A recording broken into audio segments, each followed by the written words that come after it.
Le TP va concerner la réalisation de la maquette en cire. Alors nous allons avoir besoin de feuilles de cire.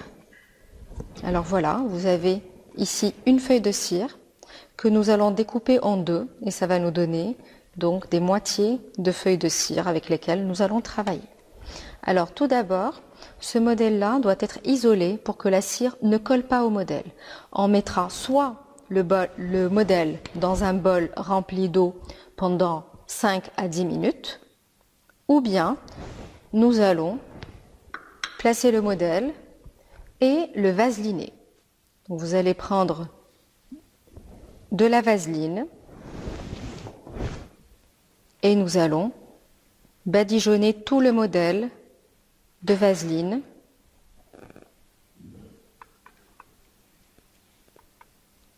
Donc la partie palatine, les parties latérales, en face aux crêtes. Voilà, les dents aussi, et les parties latérales.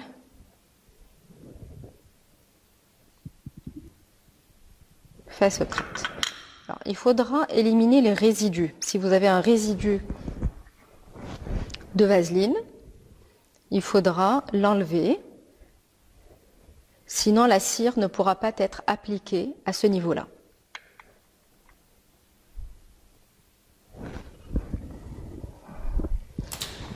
Donc maintenant, nous allons disposer une feuille de cire sur le modèle. Je vais vaseliner mes doigts pour que je puisse travailler sans que la cire ne colle à mes mains.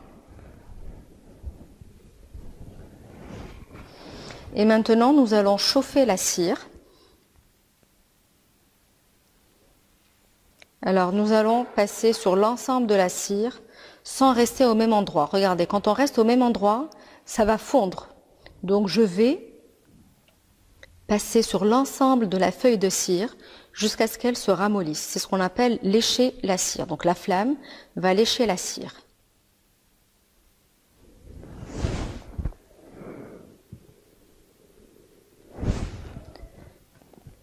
Quand la cire va se ramollir, vous allez le voir, elle va commencer à se déformer, elle va devenir concave.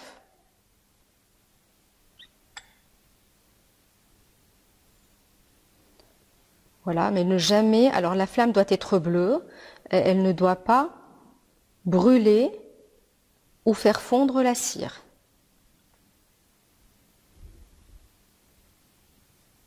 Donc là, vous voyez, on commence à voir la cire qui se déforme, qui se rabat. Donc, mes doigts et mes mains sont vaselinés. Et là, je vais commencer l'application de la cire de l'intérieur, du centre, vers l'extérieur.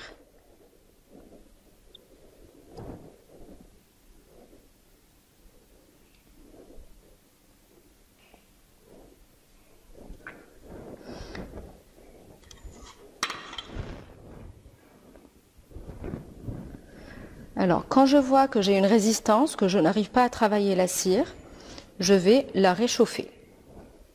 Donc là, je réchauffe ma cire et je dois faire pénétrer la cire en interdentaire.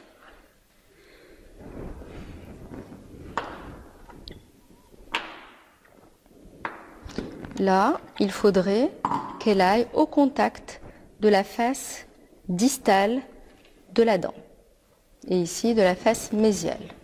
Alors là, je vais découper les excès pour que ça me donne une facilité, pour que je puisse travailler.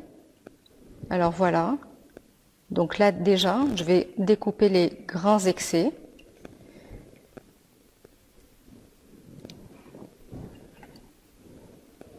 En fait, je vais découper ma cire en regard du tracé qui a été du tracé de la maquette d'occlusion.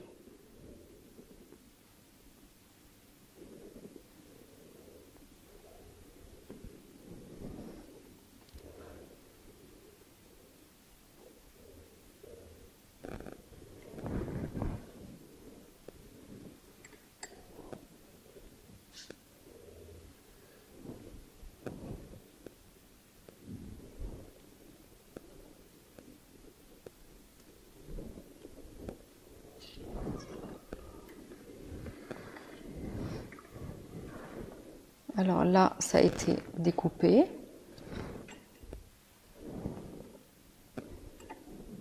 Découpé par là.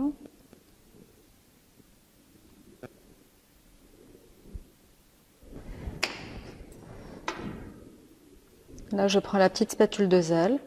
Elle est plus adaptée pour tracer mon collet en regard des canines, surtout.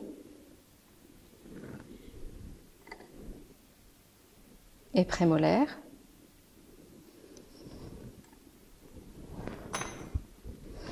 Alors là, comme vous voyez au niveau antérieur, ce n'est pas bien appliqué. Donc ce que je vais faire, je vais éliminer, je vais dégrossir dans un premier temps.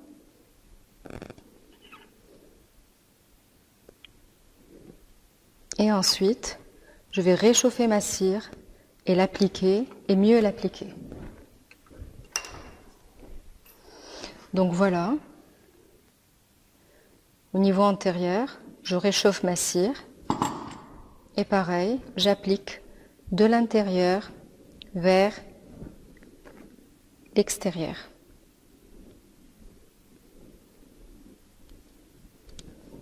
Voilà, donc là je peux découper. Alors le tracé bleu, on le voit par transparence. Et donc on va le suivre.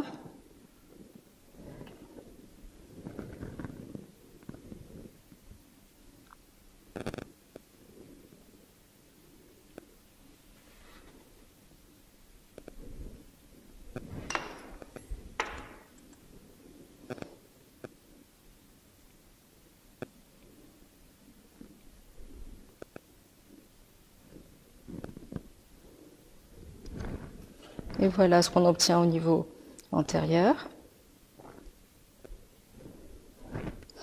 Donc là, de ce côté-là, pareil, on voit que c'est pas bien adapté. Donc je vais réchauffer ma cire. Et ensuite, l'appliquer de l'intérieur vers l'extérieur. Il faut bien appliquer. Donc là, je vais éliminer, je vais couper jusqu'à ma limite bleue.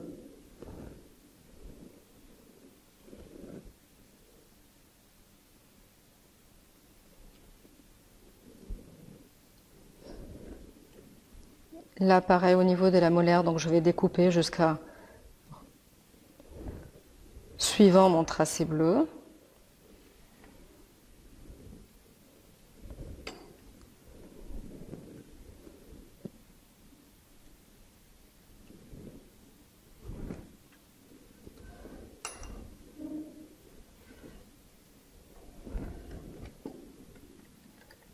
Donc là, nous avons la petite languette qui va sur la face distale de la 27.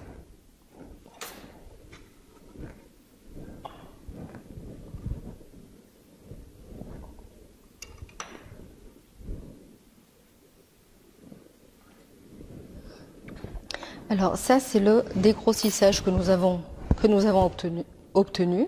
Et puis maintenant, nous allons mieux travailler ces limites-là. Ces limites-là, on les voit, elles sont grosses et pas bien appliquées.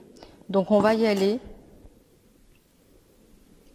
de proche en proche jusqu'à les travailler. Alors ce qui est intéressant avec la cire, elle est très facile à travailler. Donc en vaselinant mes doigts, en chauffant, et quand je pousse de l'intérieur vers l'extérieur, ça permet d'évacuer l'excès vers l'extérieur. Donc ça, c'est une manière de dégrossir. Et là, la limite doit être vraiment en contact intime avec la dent. Et il faut qu'il y ait une continuité. C'est-à-dire, quand je passe mon doigt, je ne dois pas sentir de discontinuité. Il faut que ça soit parfaitement continu entre la cire et le modèle. Donc là, je vais recouper jusqu'à mon tracé bleu, éliminer tous les excès. Alors là, j'ai quelques excès ici, donc je vais les couper.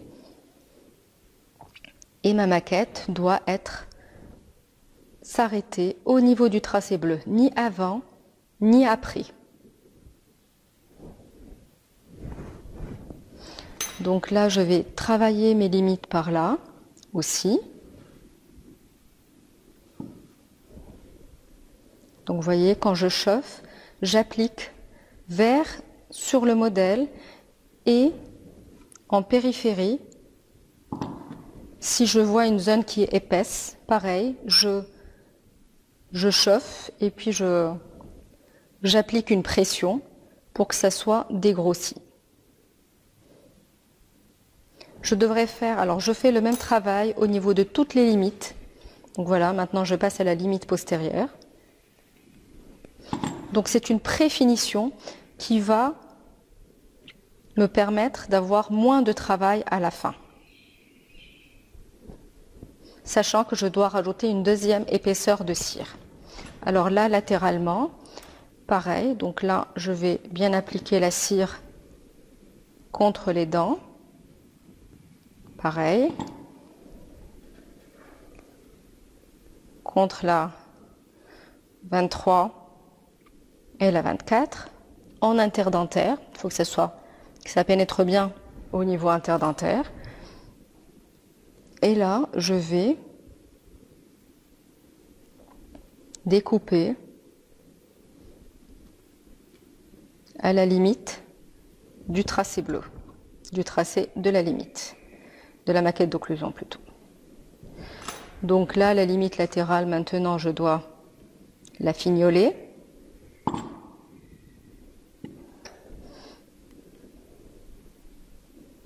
Donc j'applique une pression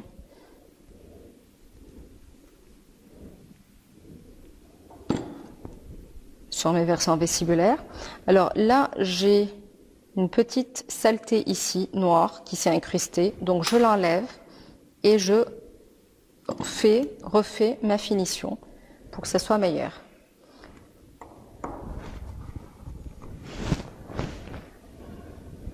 Alors ici, je redécoupe au tracé, dans le respect du tracé, soit avec un couteau à cire ou avec une spatule.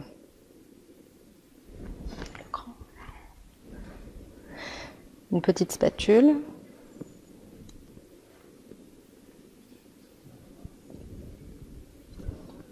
Donc voilà.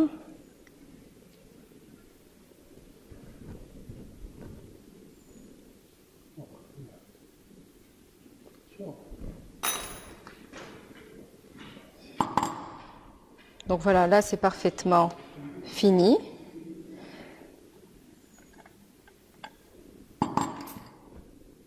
Et ceci avant de passer à la deuxième feuille de cire.